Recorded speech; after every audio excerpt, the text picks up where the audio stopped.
स्पियोनेज case register किया गया, जिसका फैक्ट्स ऑफ द केस ऐसा है कि हमको एक बातमी मिली है कि कोई स्पियोनेज एक्टिविटी पोरबंदर की तरफ से पंकज कोटिया नाम का एक आदमी की तरफ से हो रहा है, जिसके रूप में हमारे डीवाईएसपी वीरजीत, हमारा अनाम पीएसआई राहुल गरचर और एक वायरलेस पीएसआई भौमिक का टीम बनाया था इसका प्राथमिक तपास के लिए, जिसके दौरान उनका पूछपरछ किया गया जो अभी का आरोपी का, और उनका मोबाइल सीज किया गया था, जिसके अंदर से हमको एफएसएल को भेजा गया था, जिसके अंदर से हमको ये पता चला कि उसके जो मोबाइल है उसके माध्यम से रिया करके एक पाकिस्तानी लड़की के, रिया उनके नाम बताया गया था जो उनके कॉन्वर्जेशन में था, पाकिस्तान के रहने वाली है, क्योंकि उनके आईपी जब रिजॉल्व किया जहां से इन दोनों का व्हाट्सएप पे और इंस्टाग्राम पे जो बात किया था,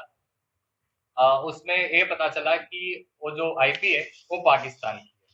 तो इससे हमको ये पता चला कि ये सेंसिटिव इन्फॉर्मेशन देता था, जिसका किस इन्फॉर्मेशन देता था ये इसमें हमारे पूरा टेक्निकल एनालिसिस और हमारे इन्वेस्टिगेशन में ये पता चला कि जो कोस्ट गार्ड के जो शिप्स वहां खड़े थे, वहां मूवमेंट है, जो इन्फॉर्मेशन जो अगर पाकिस्तान को मिलती है तो सेंसिटिव हो जाता है, ये इन्फॉर्मेशन उसके साथ शेयर करता था। इसके अलावा लास्ट 8 महीने में इसका लगभग 2-3 दिन में एक बार बातचीत चलती थी, और उसके अलावा 11 बार अलग अलग बैंक अकाउंट से इसके बैंक अकाउंट में 26,000 का अमाउंट ट्रांसफर किया गया। इस हिसाब से हमको पता चलता है कि ये war against government of India का केस बनता है। उस हिसाब से हमने सेक्शन 61 एंड सेक्शन 148 बीएनएस के हिसाब से हमने एक केस दाखिल किया। आरोपी का नाम है पंकज कोटिया, वह तंबाकू फैक्ट्री में काम करता है रोल करने का। सर કેટલા સમયથી આ માહિતી મોકલતો હતો, આ રિયા સાથે કોન્ટેક્ટમાં કેવી રીતે આવ્યો? ये कांटेक्ट में आया था फरवरी मार्च में आया था, और लगभग लास्ट 8 मंथ से उसके साथ कांटेक्ट में है, ओनली सोशल मीडिया के। तो सामने वाला जो आपने नाम बताया वो हनी के ओरिजिनल आइडेंटिटी है आपकी?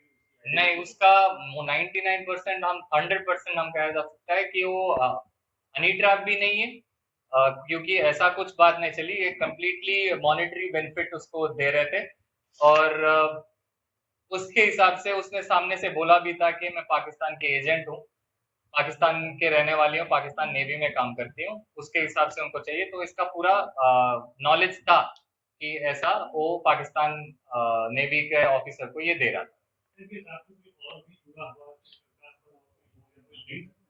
As of now preliminary investigation में हमको इतना ही पता चला कि ये बेचता था, जो बाकी हमारा इन्वेस्टिगेशन चल रहा है कि 2-3 अलग तरीके से हम देख रहे हैं, पर एज ऑफ नाउ ऐसा कोई लीड नहीं।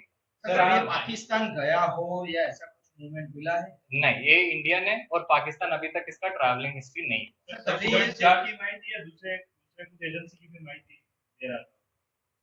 कोस्ट गार्ड का शिप्स का जो मूवमेंट है, और वहां पोरबंदर में जो डॉक है उसका नाम માહિતી કેવી રીતે એકત્રિત કરતો હતો અને આ માહિતી લીક કરવાથી કેટલું નુકસાન થઈ શકે? ऑब्वियसली अगर हमारे शिप्स का स्ट्रेटेजिक लोकेशंस उनको पता चलता है, ऑब्वियसली हमारा नेशनल इंपॉर्टेंस में होता है, ये हमारे नेशनल सिक्योरिटी को ये डैमेज करता है अगर हमारे एनिमी कंट्री को ये सारे इंफॉर्मेशन को पता चले। लेन-देन क्या होती थी सर? 26,000 इनके बैंक अकाउंट में लास्ट 5 to 8 मंथ्स में इनके बैंक अकाउंट में अलग-अलग 2,000, 3,000, 4,000 हिसाब से इनको आया गया 11 अलग ट्रांजैक्शन। सर फिशिंग बोट में कहीं गया हो मिड सी में, या वहां पे कुछ ऐसा सिक्का ये कोस्ट गार्ड या और एजेंसी की कुछ तस्वीरें कुछ भेजी हो, ऐसा कुछ है? एज ऑफ नाउ ऐसा इंफॉर्मेशन अभी तक बाहर नहीं आया, पर उस तरीका भी हम देखेंगे। दोनों के बीच बातचीत व्हाट्सएप में मेजॉरिटी व्हाट्सएप के थ्रू ही हुआ है, हिंदी में ही बात करते थे पर टाइप करते थे इंग्लिश। सर ये दोनों ने जो डिटेल दी है, फोटो वीडियो दिया है या फिर नाम शेड्यूल वगैरह दिया है? एक्चुअली क्या हुआ, उनका जो भी भेजा है वो सारे नाम और उनका ट्रांजैक्शंस अभी भी बाहर आना है, तो पर अभी तो हमको पता है कि शिप्स का नाम भेजा गया।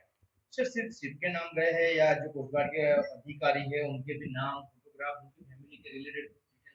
एज ऑफ नाउ ऐसा माहिती हमारे पास नहीं हुई है, पर इन्वेस्टिगेशन में जो भी आएगा हम बता सर, सामने वाला जो व्यक्ति था उससे इसकी टेलीफोनिक कभी बात हुई है कि नहीं?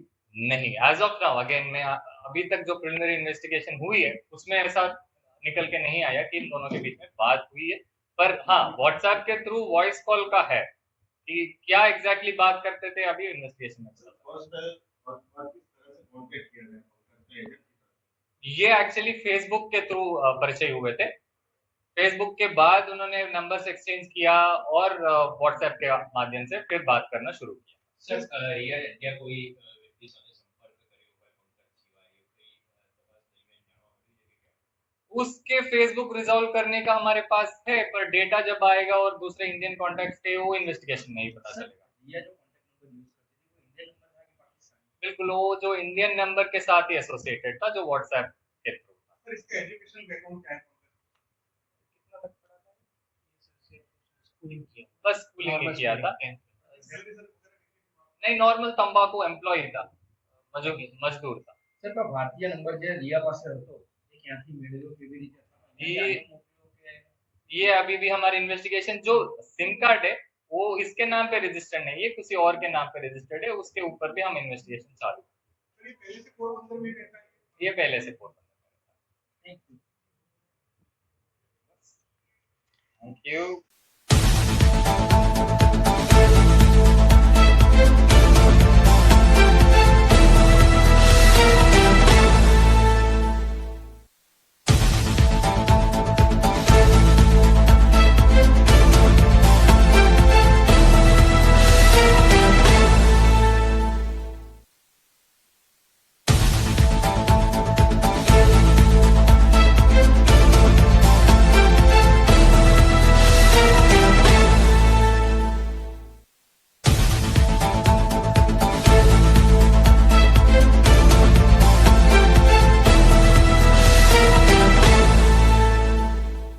ખાલી દો